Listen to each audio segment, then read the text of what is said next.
कंगन मंगन लाल के बधैया, कंगन मंगन लाल के बधैया। अपने वो सरवा से ससुर जी बोलल, अपने वो सरवा से ससुर जी बोलल।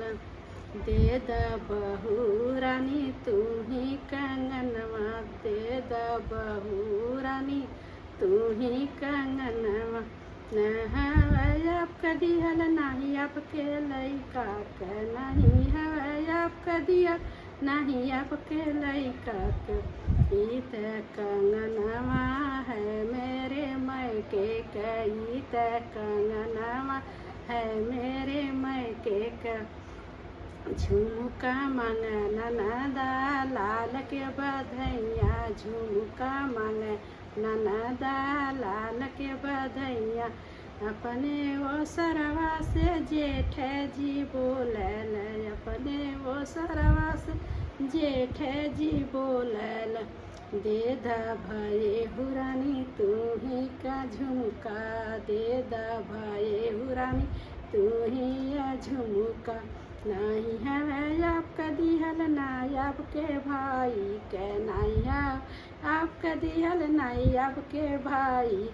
इत झुमकवा है मेरे मैके के, इत झुमकवा है मेरे मैके के। हार मंगन लाल के बधैया, हार मंगन लाल के बधैया। अपने ओ सरवा से देवर जी बोलल, अपने ओ सरवा से देवर जी बोलल। दे द भाभी रानी तू ही हार, दे द भाभी रानी तू ही हार। नहीं है आपका दिहल नहीं आपके भाई के, नहीं है आपका दिहल नहीं आपके भाई के। इत हरवा है मेरे मैके के, इत हरवा में हमारे ही मैके के। कमर के कर धनिया मंगन लाल के बधैया, कमर के कर धनिया मंगन लाल के बधैया।